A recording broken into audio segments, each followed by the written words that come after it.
Thank you, Karan, for joining XROM, which is India's first AR/VR MR podcast. I'm going to give my audience a brief introduction and then we can jump dive into the conversation. So, Karan Parikh is a creative technologist committed to blurring the lines between the real world and the virtual world. He creates unique, immersive experiences by fusing his wild imagination with pragmatic problem solving. His areas of focus are mixed reality, interaction design, real time graphics, spatial augmented reality, virtual reality, and adaptive audio. His collaborative work has been displayed at iconic public places like Times Square in New York City, prestigious museums, and some of the US's most progressive art galleries. Thank you, Karan. Really appreciate you being part of XROM. Why virtual reality? What got into virtual reality? And give my audience a little bit perspective or context, your background. Thanks for having me here, Eddie. Absolute pleasure to be here on this with you. So, thanks for that. And why VR? I think the answer to that question dates back, quite a few years when I first saw the Matrix, right? So I think for me that was the starting point for me. I think the movie really changed my perspective on reality and just what's possible. And just growing up, I was always into science fiction, and it kind of appealed to me, and just the possibilities of the types of worlds we could live in the future, right? And how we can be a part of creating those worlds is something that I started to think a lot about. And I think I was in school very inclined towards science, in particular science and math. And I started going down a path for obviously the Matrix had a huge impact on me back when I saw it in 99. But I always thought VR was something very far-fetched, even after watching the movie, right?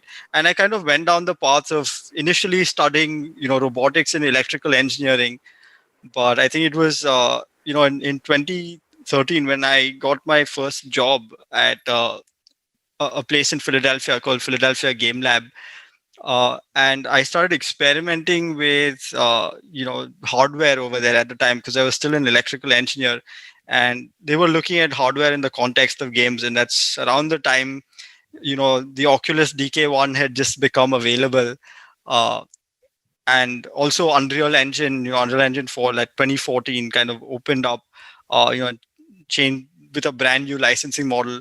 And I just happened to join the right company at the right time, and they asked me to do a hardware teardown of the Oculus Rift DK1 at the time. And I think I went down a complete rabbit hole of sorts, right? Where VR, which something I'd kind of only kept in the realm of science fiction, to actually see you know accessible consumer technology, it just blew my mind completely. And I don't think there was any looking back after I got my hands on that dev kit. So that completely changed, that, and obviously Unreal as a software, the combo of those two, like just changed everything for me. And I kind of abandoned electrical engineering, because this was just so much fun. Super, super awesome. Yeah, so my story is a little bit similar. My background is music, so I spent around 20 years doing music.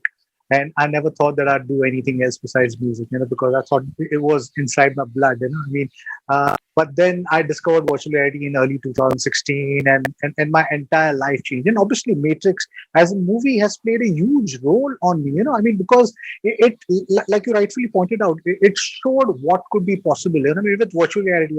At this point in time, as science fiction it might sound, we are definitely working towards, some of the top players are working towards building a virtual reality world which will be indistinguishable from a physical reality. So yes, I'm super exciting. Yeah, but coming down to the present reality, right? Yeah, VR obviously has got huge potential. So tell me, how was the company Rain formed? How did that come into existence? And what are the solutions or services that you provide? So Green Rain as a studio is, we're just a little over a year old right now. And this is the second startup I've started in my life. So the first one was Big Bright Monster, that I'd started back when I was in Philadelphia.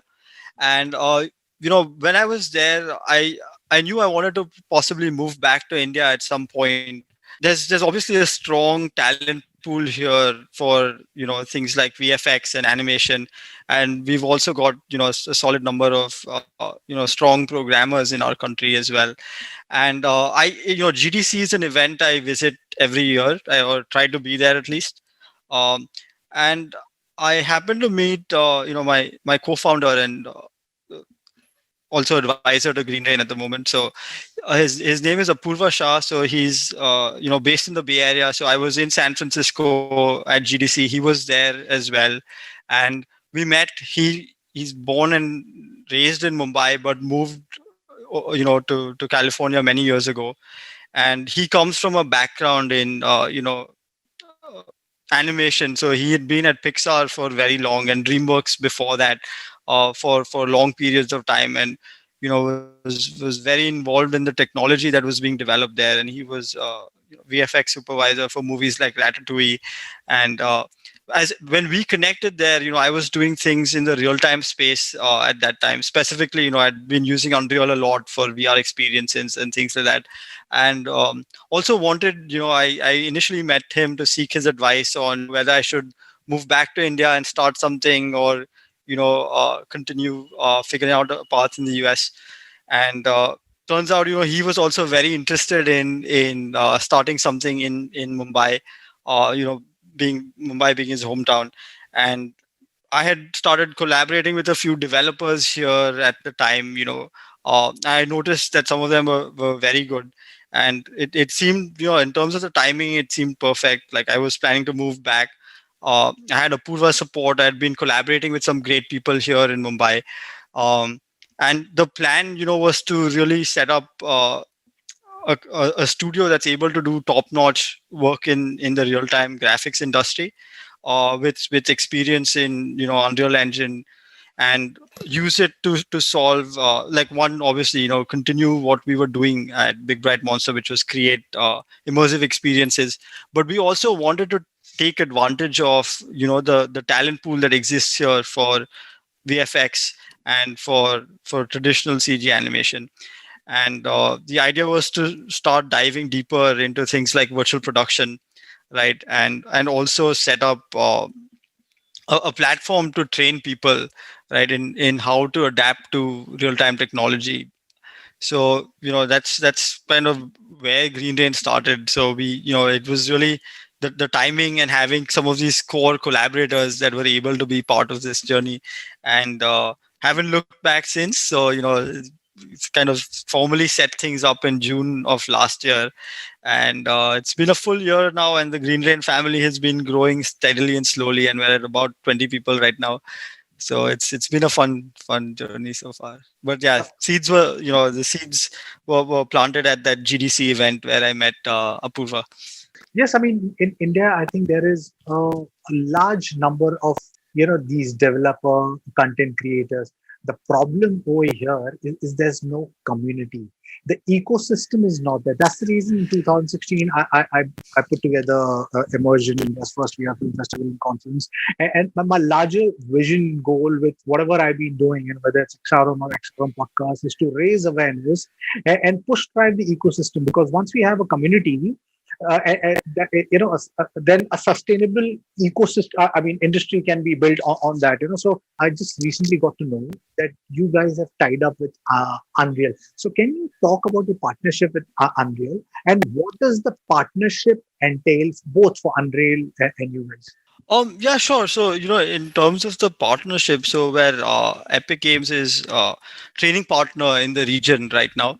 So we're delivering Unreal Engine sessions to a variety of different, industries, ranging from, filmmaking, animation. We're working with, the automobile industry. So it's quite varied. But our focus of the partnership with Unreal is to really train, the next generation of talent that's going to come out of this country to develop real-time experiences in Unreal. And we also help them, support developers in the region. And in terms of giving developers technical advice or helping them solve problems on projects, those are all things we're very closely collaborating with Epic to do. Right. So you, I believe, are the first Unreal authorized training center in India, right? Is that Yes, correct? that's correct. Yeah, so we were the first studio to go through that process, which they launched quite recently. So yes, Green Rain is the first authorized training center at the moment. There is a Unity. Unity is being doing something Correct, correct. like that, right? They are building curriculums and things like that, reaching out to institutes and things like that. So, what is your roadmap? What's the plan ahead for the authorized center? What is it going to do? We're going to start, making sure people are able to have hands-on experience with Unreal, right? And there are a couple of barriers we're looking to solve over there, right? So one, the obvious one is infrastructure and hardware, right? Having access to machines, or in the case of a rapidly growing field like virtual production, where there's so much hardware involved, right, to do some of what you're trying to do, in terms of camera tracking and having a stage and all of that. So those are all problems we're trying to solve right now by making sure we're able to provide hardware or virtual machines to students that are attending. So that's one thing we're trying to solve. The second is we work also on a B2B level, right, to help teams kind of cross skill themselves in Unreal.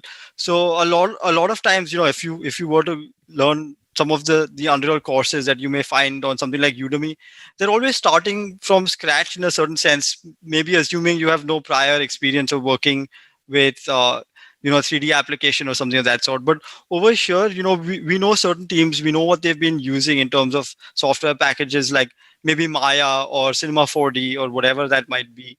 So what we come and do is our goal is to cross train these talent pools, right, and really take some of their existing knowledge, make sure we're able to translate that and give them the advice and feedback and the guidance they need to adapt to a real time pipeline. Because again, that's different, the considerations are different, the the way you create your tools and plan your projects is different. So that's something I envision us doing a lot more of down the road.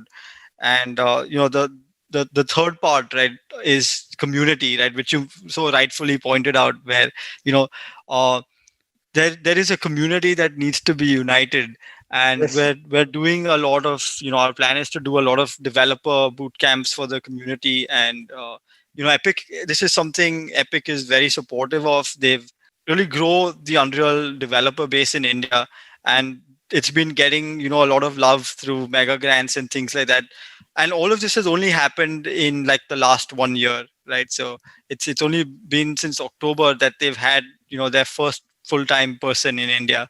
So I think it's pretty exciting. And it's like, yeah, we're trying to help Epic really really expand that Unreal user group here, and just make sure that, like, I'm surprised there are very few like high quality games, independent games that have come out of our country and done well internationally and gained international recognition. Obviously there are some great titles like Raji that have released recently, but by and large, just given the talent pools that exist here, I don't think, like, if you were to map that to the number of titles that are releasing, or and a lot of times if there's good work being done here, it's being done in a way that's outsourced, and it's like work on VFX in big Hollywood blockbuster films. But I'm sure there's like a talent pool out here that is going to start creating wonderful homegrown content. And I know there are lots of people already doing that, like I mentioned. uh Raji is a great game that's come out of here already, and there are plenty more, but I think India is still not kind of getting the attention and the seriousness it should get, just based on the talent pool that exists here. And I think some of these gaps are, like you point out, lack of community, lack of infrastructure. And I think these problems are being solved, right? So I think not just by but I think governments are also starting to really push, both the state governments are also trying to really push push this industry a lot. And I'm excited to see what the next decade is going to be. We are the cusp of the spatial computing. We're going to move from 2D platform to the 3D platform. And I think our Yeah. government is also taking initiatives, and they understand that, we have a huge talent pool, right? I mean, there are some these youngsters who getting out of colleges, they are understanding I mean, that AR, VR, MR very soon is going to be, mass adopted, right? I mean, there are some of the biggest players like Facebook, Google, Samsung, Sony. Everybody is got into it, and everybody is prescribing the ecosystem. Though obviously it's in a slow crawl at this point in time, but you never know. Maybe in another 5 years, we could have all colleges, Yeah. adopting AR, VR, MR. So yes, I'm personally excited, and you also pointed out that there are these games like Raji, which is being built. We do lack that triple A studio who can do some really fantastic. Yeah. But Yeah. like you. There are problems, right? The genuine problems of funding and the ecosystem. I'm sure Yes. that Yes. these are something we can get over soon. So talking about virtual production, at this point in time, it's got all the attention because COVID. Yes. All the film production studios are want to know what this virtual production is, right? So you have tied up with Unreal Engine. So please explain to us how this functions. If I am someone who does physical shoots, how does my life change? Virtual production has been around for a while. It's been getting a lot of love recently, but filmmakers like James Cameron, and they've used it in different capacities in the past.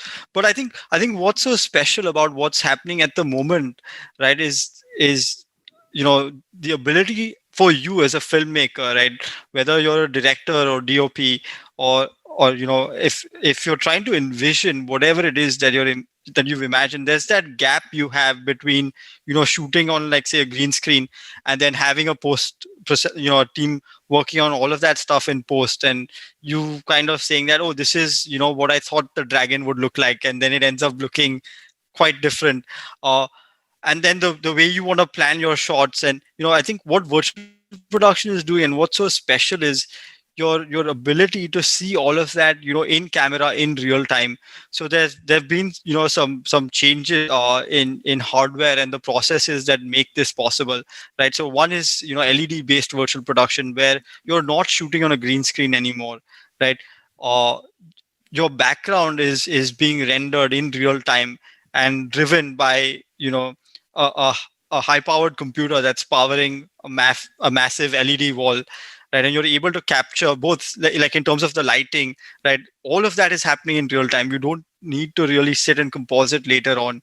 And it's like, I think that ability to I think the goal is to shoot for final pixels in real time, right? That's the beauty of filmmaking, right? If you're not shooting on a green screen or something like that, like, if you're shooting out in the real world, the beauty is you look through your camera, you see what you're getting, right? And you have a good idea of what is where and what is happening, and you're free to move the camera around, right? And I think that's very much virtual production is trying to bring you know that same essence of filmmaking to virtual. Like, when you have CG content in virtual worlds, you want to, as a filmmaker, you want to feel like you're there and you're able to envision all these things. So that's the gap virtual production is trying to bridge.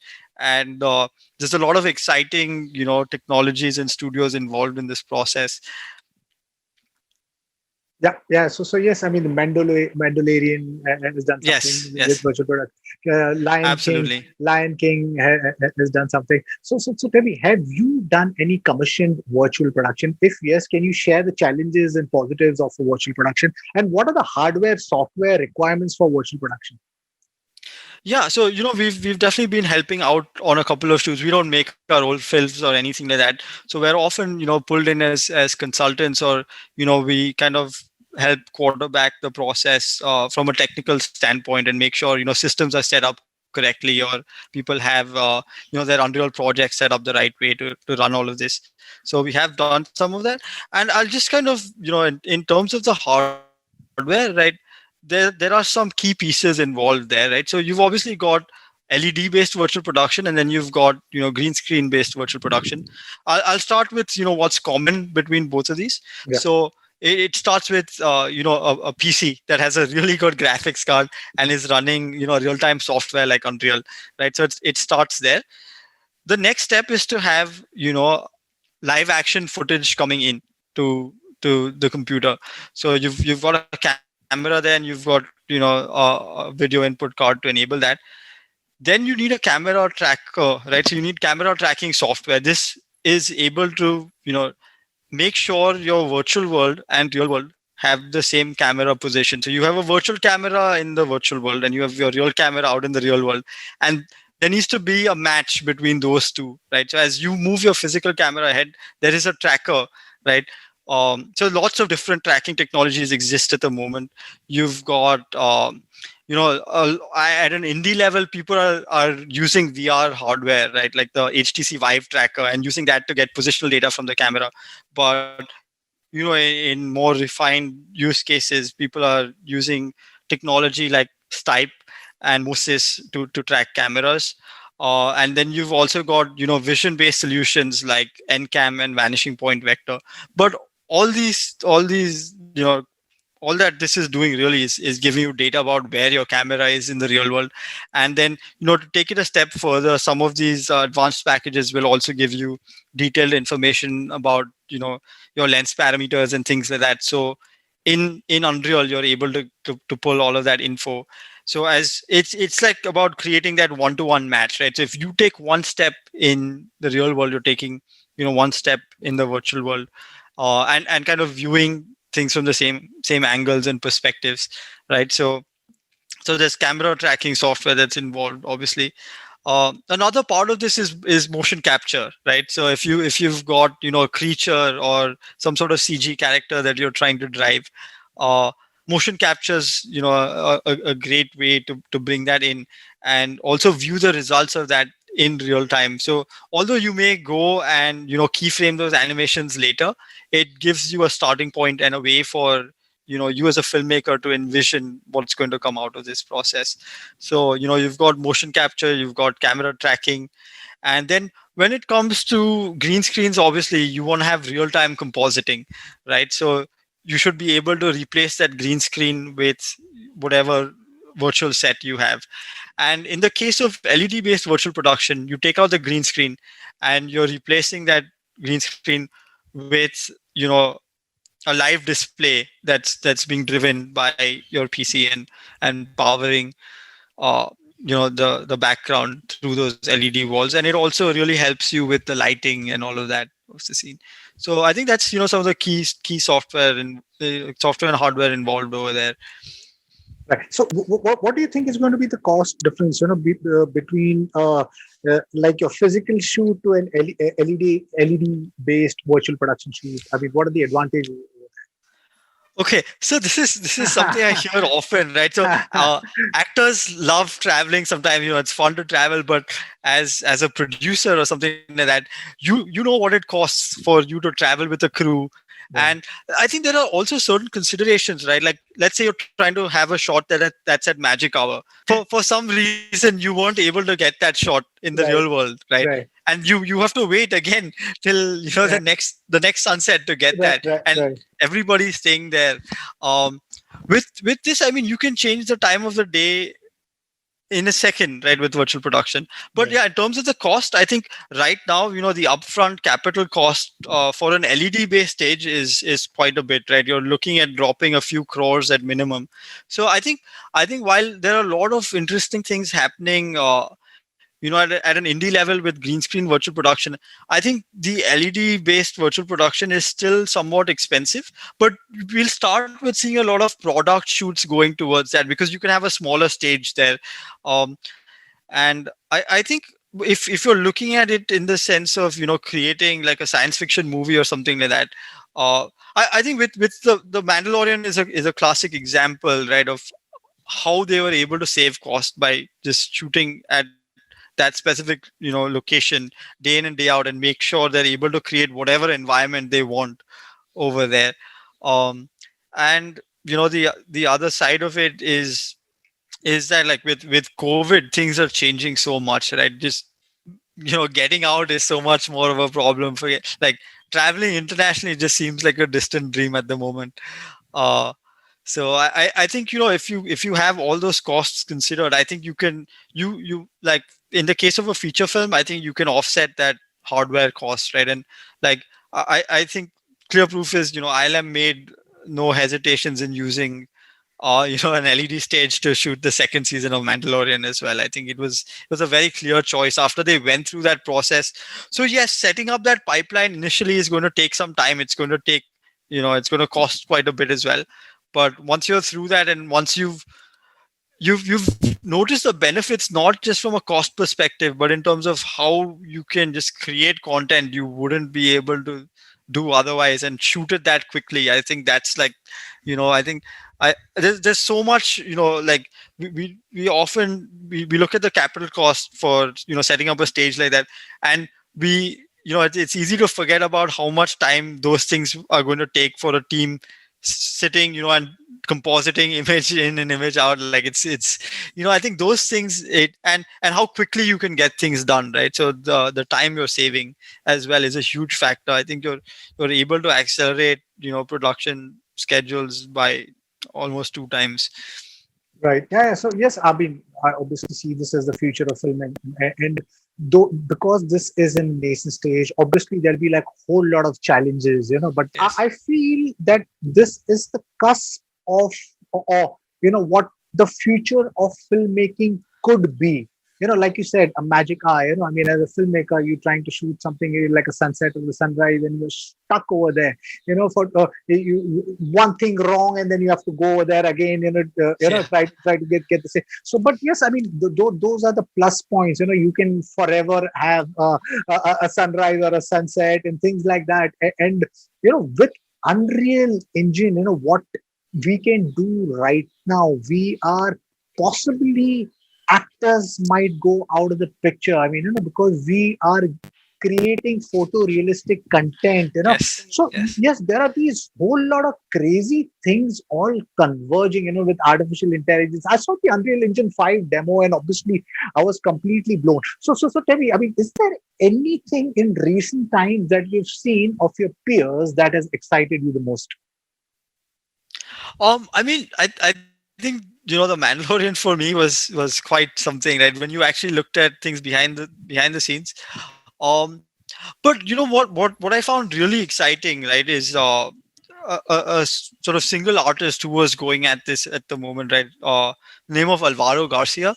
So he had a background in traditional VFX and CG, and he kind of took to Unreal Engine and just started exploring it, and doing these sessions online where he was just sharing his sort of experience he was having with the engine, and just trying new things day in and day out, right? And kind of showing those results, and just seeing how quickly he was able to adapt, and being kind of one person, and having a perspective on the types of benefits he's able to get out of just even working alone in Unreal, right? And I think he was working on a short film called The Seed of Juna, which was not done in Unreal earlier, but he's trying to recreate parts of that in Unreal.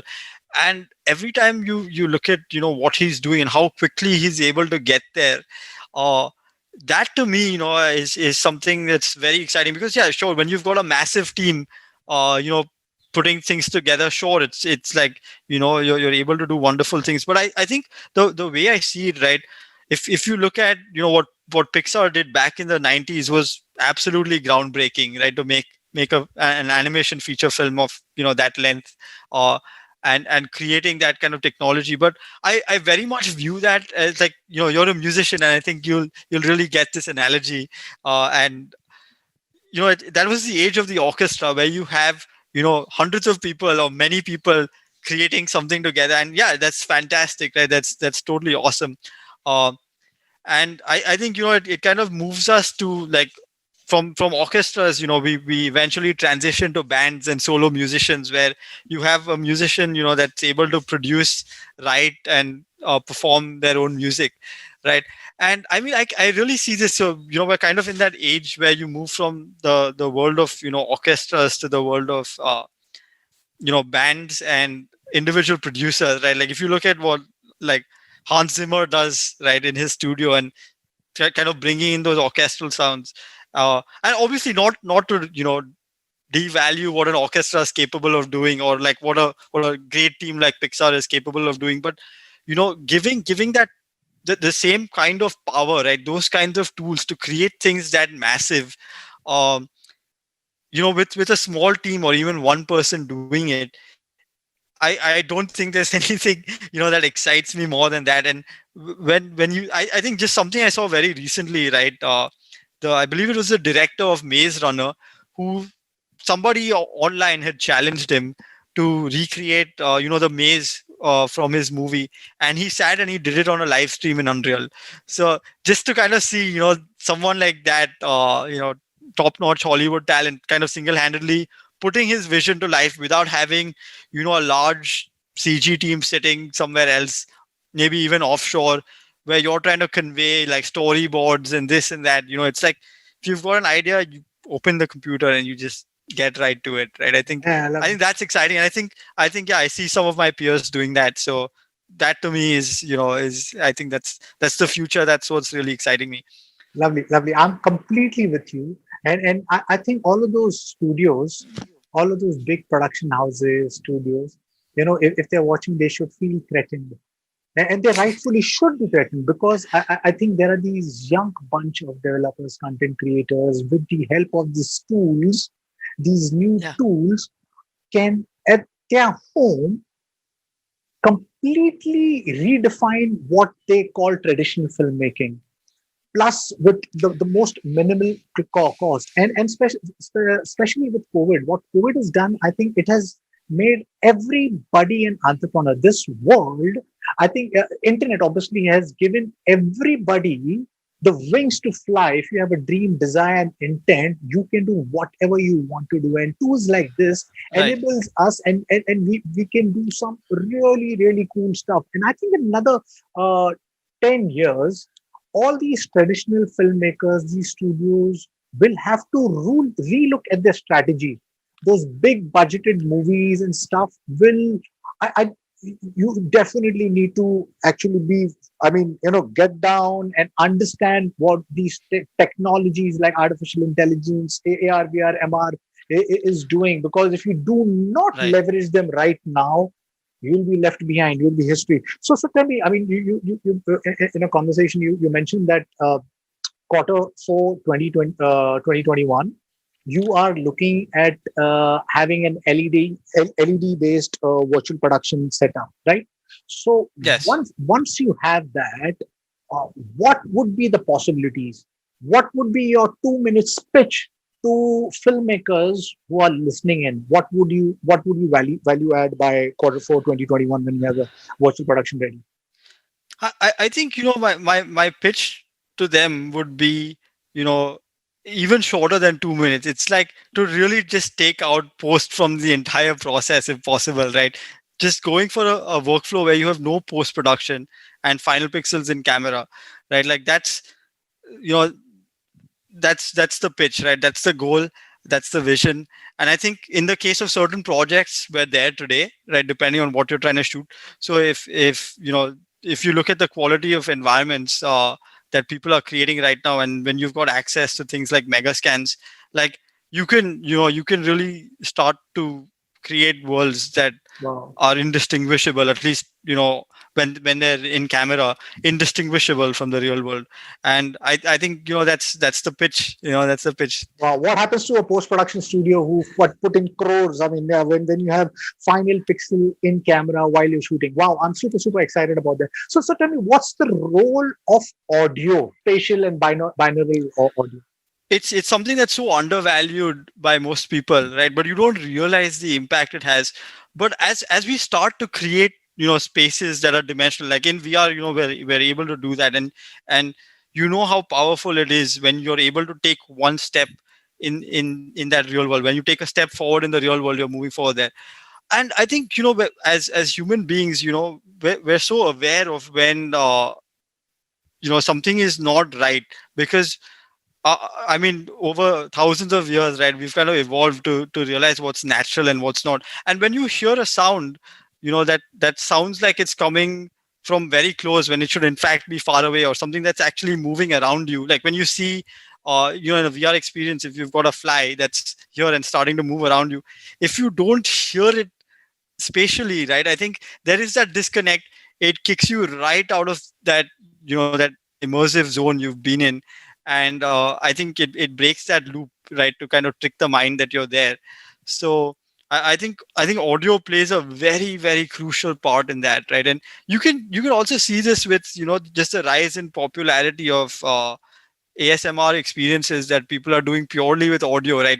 I mean, you close your eyes and you can see. I think that in and of itself, as an experience that is purely audio driven, there's value in that, and people, yeah, I think it's just such an important part of how we perceive reality, that it's something you can't afford to leave behind, because it breaks the illusion, and the moment you break that illusion, I think it vanishes. So even you want to have ambisonic audio, you want to feel like you're there, right? And that's the reason, and to really focus on audio and not leave it behind. Right, right. I think audio is going to play a huge role because the marriage of audio and video creates that complete illusion, right? So tell me, I mean, Workman seems to be one of the front runners when it comes to virtual production. Obviously, you guys have collaborated with Unreal and building your virtual training center. But who are the other experts you advise that people who want to get into virtual production they should follow? I mean, and what are the resources, courses available online besides your training center? Yeah, sure. So yeah, obviously Matt, most people, he's really been kind of showing the power of one man going at it and an indie approach to virtual production, and he's definitely great at doing that. I think there are a couple of other teams that put out very insightful information. Magnopus in LA is definitely one of those teams. Lux Machina as well, again, based in LA. I think if you were to see, some of their talks from like SIGGRAPH or something like that, I think they provide a lot of insight into their processes, right, and how they're doing this. You know, not just at an indie level, but at a very professional level that's well accepted by Hollywood. So I would look to them for that.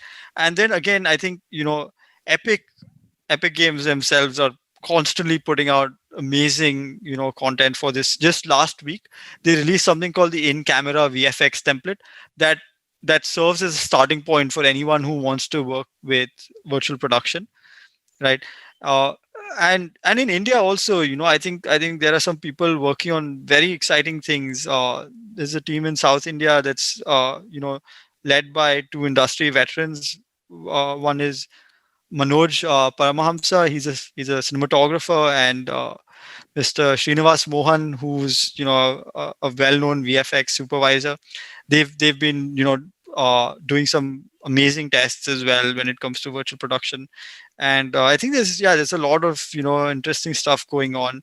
Uh, Greg Corson is another person who's been putting out some nice tutorials.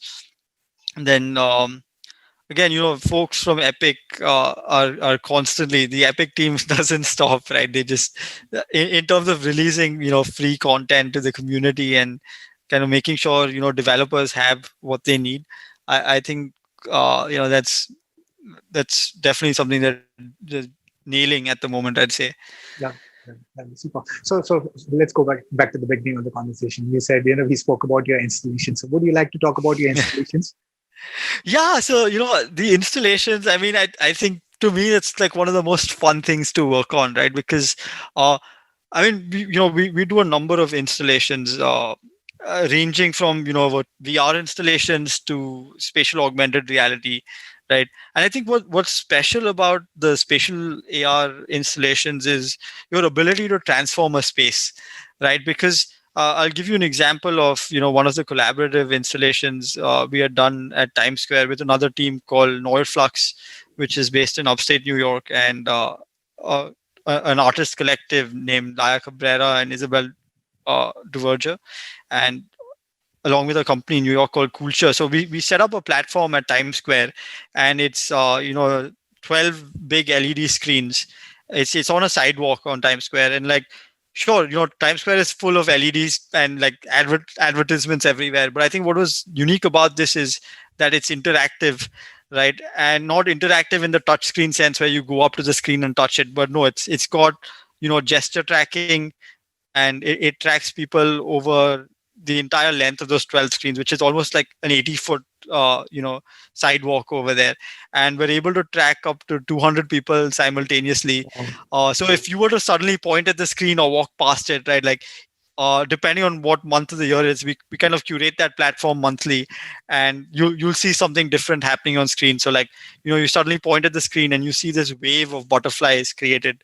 um, so it's just, like what's fun about it is that it just, like, people are not expecting that to happen, right? It takes them a split second sometimes to realize that, wait, did I do that, or was that just part of the animation? And then they go ahead and try it again. And I think, it, with children, I think they realize that very fast, and they start playing around very quickly. But we see even adults, right, as once they notice, they're able to transform what's happening. uh, it becomes a very playful experience, and it's not something, it's very natural, because you're not like taking out your phone and seeing some filter and tapping something. It just happens when you're there, right? So this is something we try and do in a lot of our installations. And this was something I had been doing with my collaborators Nathan and Jeremy at Big Bright Monster many years ago, before Green Rain had started. So we had done museums and art galleries. And while a lot of people were using Unreal to make games, we were using it for all these unconventional things like projection mapping. And I think that, like, it's not hardware they can have at home, and the idea is to kind of just blend it into the space. And often people don't, they don't know what's driving it. They don't like it. So I think there's just a magic in that space kind of being transformed, and you contributing to that transformation that you're seeing. So I think that's what makes the immersive experiences fun, especially the spatial AR ones, because it's, unlike the some of the VR experiences you do, you're not doing this in isolation. Like, I'll give you another example of one of our projects, which is up at the Strong Museum in upstate New York. This is a museum for children, but it just involves you collaborating with other people to jump. So we're tracking how people jump, and we have visuals on screen. So it starts with this small rock, and as more people start to jump, the rock starts to grow.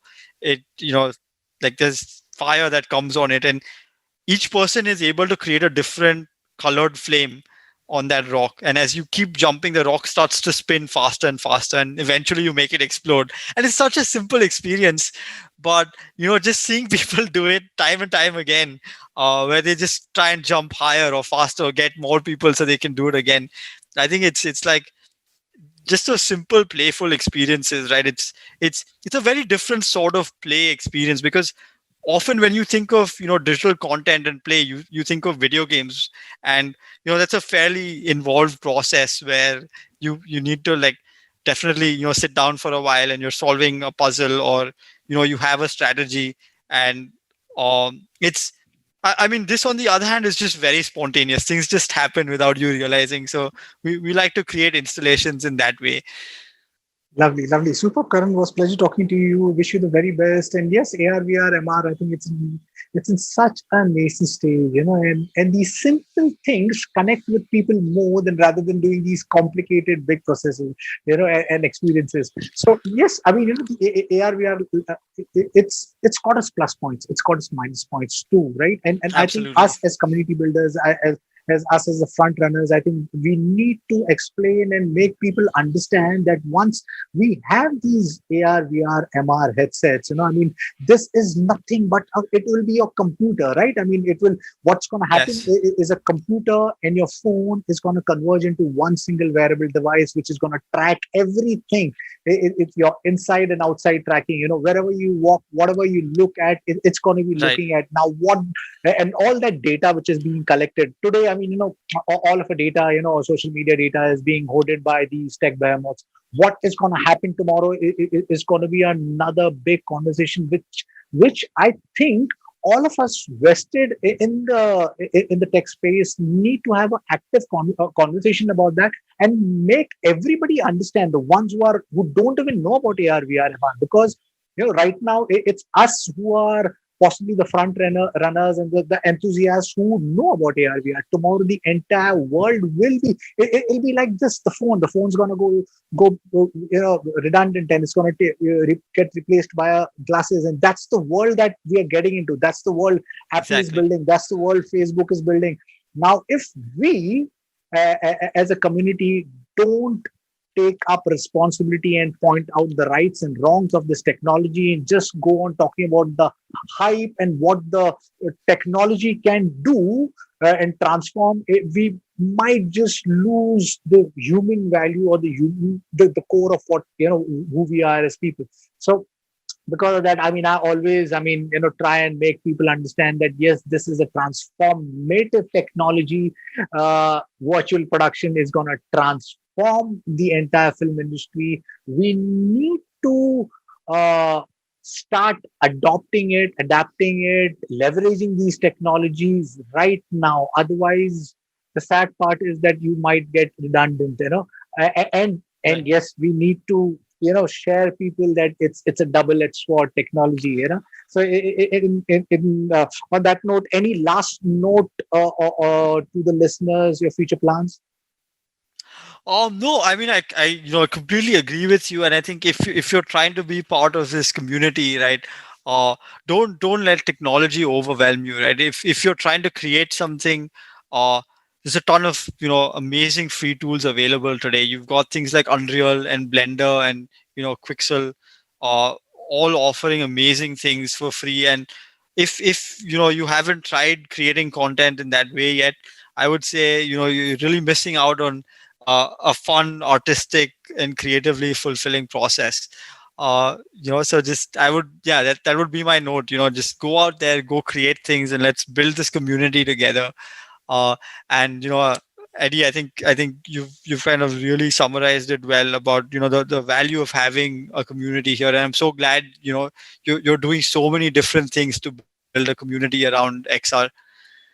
Thank you, Karan. It was a pleasure talking to you and to my listeners. If you like what you see in here, please press the subscribe button. Until next time, see you guys. Bye. Thank you.